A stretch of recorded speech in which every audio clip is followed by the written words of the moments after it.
What's happening, responsible day traders? Today is Monday, January 8th, 2024. We made it, guys. I am Lindsay Duff, and this is Responsible Day Trading. So I am back from the holidays. My brain is not at 100% yet. I spent a week in Mexico, which was absolutely wonderful. And I was ready to get home and get back to my bed for sure. But now I'm ready to get back to the market. So let's take a look at the news, and then we're going to take a look at what's happening, and we're going to get moving from there. But before we start that, I want to tell you that there are some changes that we're making to responsible day trading. We are very, very excited to share it with you guys. So we're going to have that out pretty soon. So just be on the lookout for some really exciting changes. Okay, so let's go ahead and take a look at things and let's see how the market's doing today. Okay, guys, so let's go ahead and head on over to responsible day trading. And then we're going to go right here to the news, and we're going to go to market news. Now, when we go here, let's see. Oh, man, we got a kind of a quiet week. So nothing Monday, nothing Tuesday, and then Wednesday we've got crude oil inventories an hour after the market opened. Then we've got the 10-year note auction at noon. Thursday, you can see we've got a lot of pre-market an hour before the market opens. And then also at noon, we've got the 30-year bond auction. Friday, we're gonna have an hour before pre-market, so it may be a little quiet this week. But let's go ahead, and I'm kind of excited to talk about what's happened here. Let's look at this daily chart first. I'm going to spread this open, and I want to look back here. This is where the last real major high was. This was in, December of 2021. Okay, looks like that we reached this last major high, maybe January. And then it just had moved so much to the downside. Now, we've been working our way back up towards that high.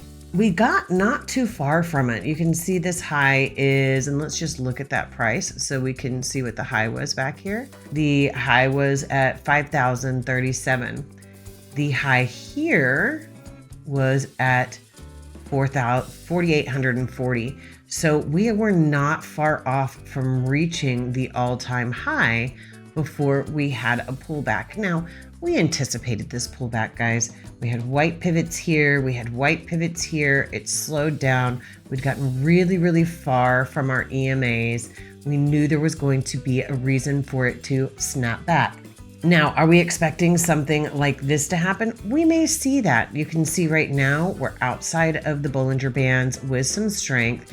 We do have a lot of distance to run down to that zero line that will, still give us that feel that we may be able to see this come back up. Now, if we see it bunch up like this and just kind of hang out while the MACD stays strong outside of the Bollinger Bands, then we're probably going to see it continue to push down either more towards the EMAs here, the smaller EMAs here, or the larger EMAs, or we may even see something where we get back below and we push down. But we're going to be paying attention during that time. And we have to remember all of this happening, this is on the daily chart. So even though there's this one big bar right here, we're going to have a lot of opportunities to see shorts and longs during that time. So right now we're pulling down towards where we could see an area to create a bounce right in here. We haven't seen any kind of slowdown in the MACDs, so we may see this push down just a little bit more. Now, let's take a look at the 28,657 to tell us what, and there goes that move to the upside. Has the market opened just yet? Oh, it opened 1 minute ago. So now we're going to start seeing some movement happening in this market. Okay, so let's look at the 28,657. What I really like about what we're seeing here is we had this nice big V pivot pull really, really far away from the EMAs. Got the white MACDs. We saw a reason for it to snap back to the upside. So we can see here that it's really pulled away from the EMAs and snapped back and pulled away and snapped back. Had this nice long reversal bar as we rolled inside of the MACDs, and now it's pushing to the upside.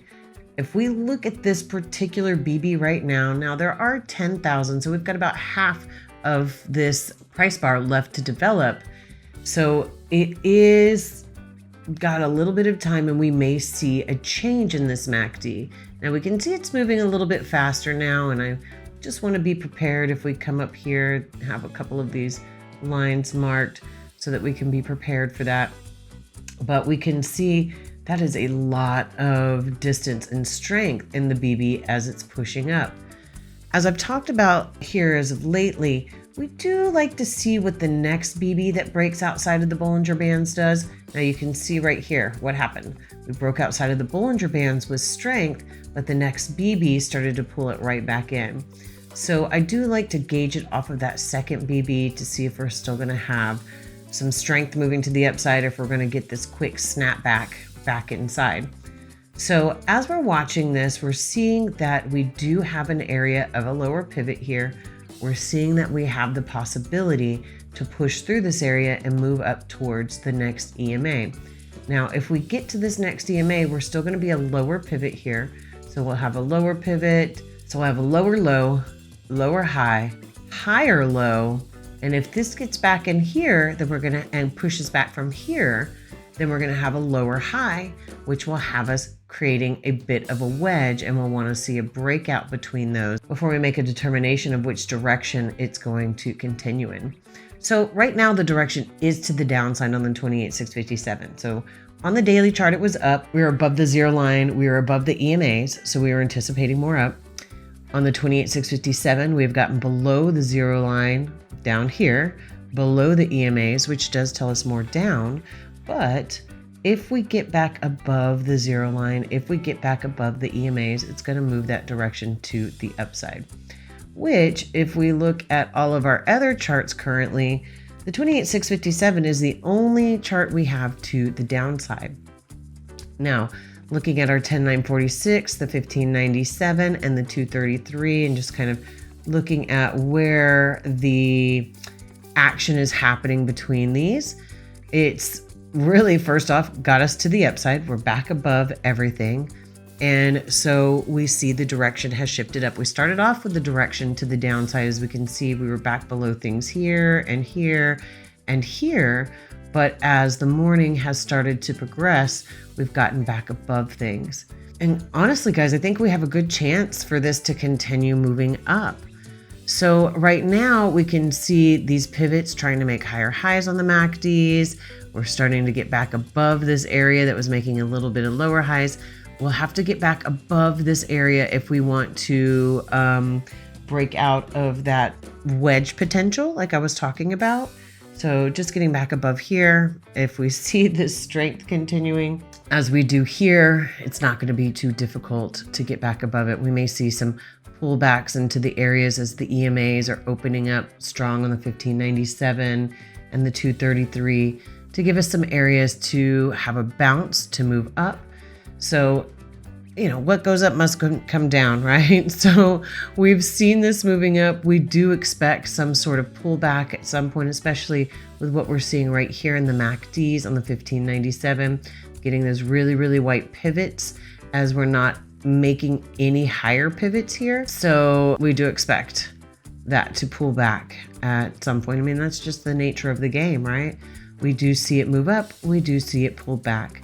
So as you can see right here, we pulled right back into the EMAs and it's trying to bounce off of it and push a little bit higher. We haven't crossed this bottom Bollinger Band on the 1597. So we do see some potential for more up. As I said that, we're crossing the bottom Bollinger Band. So do we see, okay, we do see the potential for more up. Although as it's starting to cross this bottom Bollinger Band, we can see that it is still trying to pull back a little bit. We're just kind of out in the middle of nowhere here on the 1597, although we are at the EMAs on the 233. So as we're watching the EMAs on the 233 and the MACDs, is this really the area that we want to take a long trade with all of this open space, with the breaking back below the Bollinger Band? We may want to wait just a moment and see if it's going to pull back just a little bit deeper before it pushes up. I mean, the same thing happened right here, though, as we can see as it pulled back in here. We didn't cross the bottom Bollinger Band at that point, and this gave us the opportunity for more up. Now, at this particular time, we did cross the bottom Bollinger Band, but it could still go to the upside. I just don't love the idea of trading directly into an area of resistance. And you can see this is an area that held it before without a little bit more conviction that it's going to push through. So in my personal opinion, if we were going to push up from here, I'd want to wait to break through this area and pull back. But we can see those MACDs are still spreading to the downside, pushing down, and may have just a little bit more opportunity to pull back further into the EMA of the 1597, which is at 4740, which is right around the same area that we see this EMA right here. So that's actually kind of nice. That's a double backup of areas that could create a bounce. Now, just like anything else in the market, it could push up from here. It could push up from just out of what looks like out in the middle of nowhere. But we know, reading patterns and seeing these kind of things, what we can anticipate for it to push down a little bit further, give us some good areas to create a bounce and continue up, which is exactly what it did right here. Pushed down a little bit further, gave an area to create a bounce, and pushed up. So, okay, it's breaking through that area. All right, well, it just pulled down right to that EMA on the 233. It's pushing up. It's really trying to break through this area. But this is what I was talking about. I'd want to see it break through and possibly pull back into it for my comfortability standards. That doesn't mean everybody's got those comfortability standards. There may be somebody who's using the 1597 as a larger tick chart, have the 610 and the 233 in there, and found some great opportunities in this push to the upside. And that's really what I love about what we do here, is there's so many different opportunities, and just because I am not comfortable taking something doesn't mean someone else won't be comfortable taking it. And so that's actually what keeps the market moving, is it's so many different decisions and thought processes about where we all anticipate the market to go. So if we all thought the exact same thing, the market would just continue to push up and up and up and up, and there'd be no opportunities for anybody to get in and be a participant in this game. Okay, guys, that is going to wrap it up. I have my first day back at the gym today, and I'm slightly dreading it, but I know once I get going, there's no stopping me. So I hope everybody had an amazing holiday. I hope everybody had a wonderful new year. If you have questions about anything we do here, please reach out. We're happy to help. And guys, I hope you have an amazing 2024. And as always, you know that I look forward to catching you on the profitable side.